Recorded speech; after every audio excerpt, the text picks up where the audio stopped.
Assalamualaikum warahmatullahi wabarakatuh. Perkenalkan, nama saya Rian Aditya dari Prodi Manajemen Bisnis Syariah Universitas Muhammadiyah Pontianak.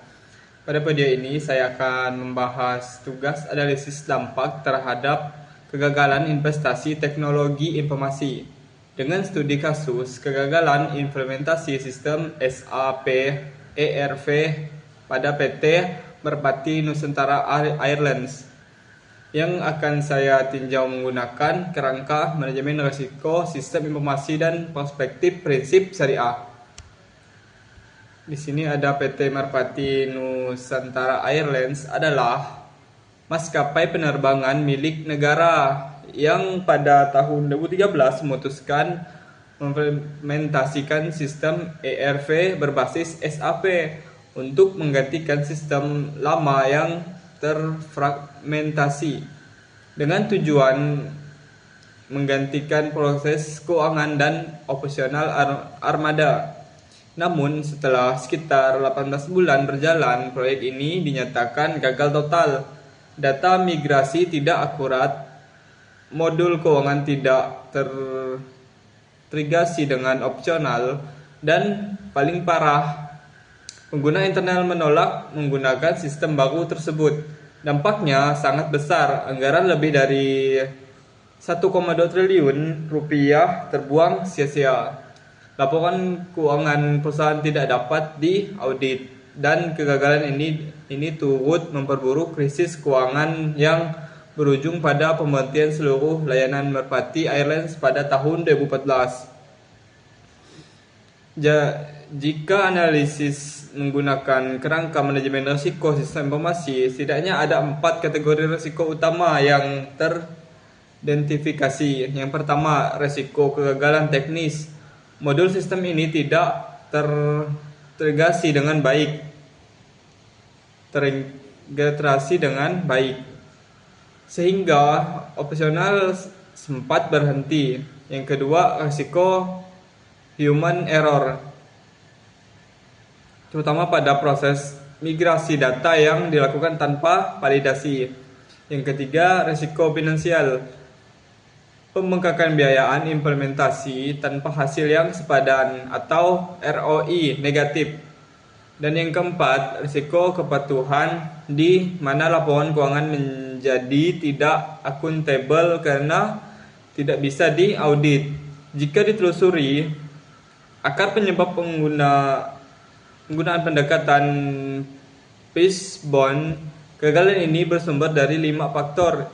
Yang pertama, manusia, yaitu resistensi pengguna, metode, tidak adanya studi kelayakan dan pilot testing, dan sistem, ketidaksesuaian konfigurasi dengan proses bisnis, dan data migrasi tanpa validasi, dan manajemen, lemahnya sinergi antara vendor dan tim internal. Yang menarik, kasus ini juga bisa dianalisis dari perspektif prinsip syariah dalam manajemen risiko teknologi informasi.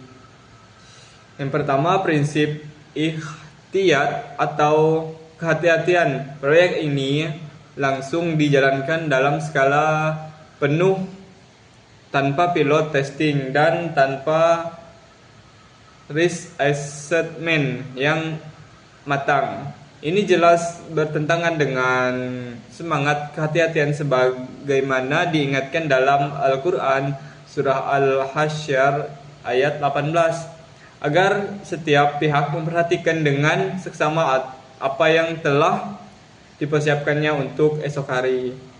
Yang kedua, prinsip amanah.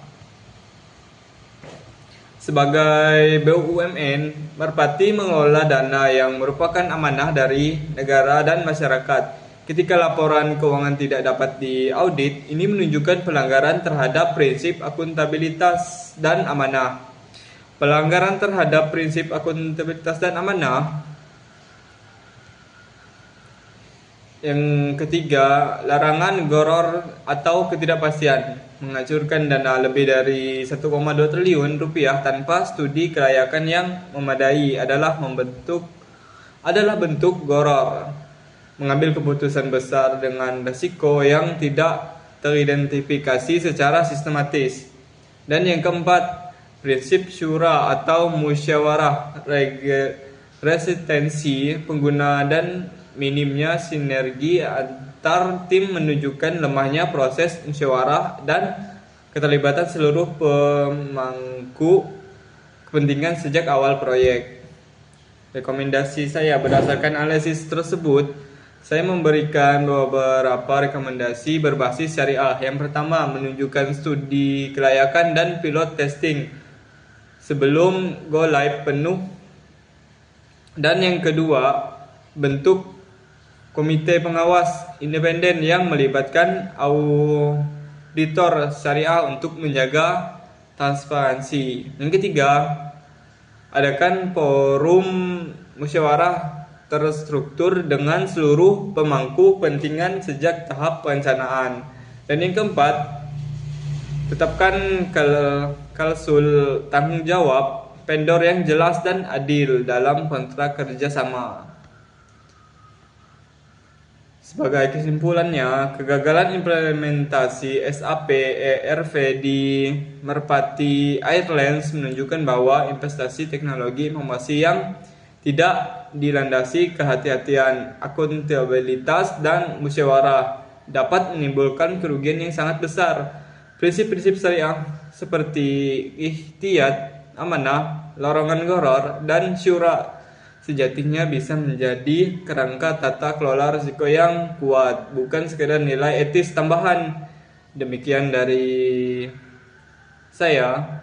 Terima kasih atas perhatiannya. Wassalamualaikum warahmatullahi wabarakatuh.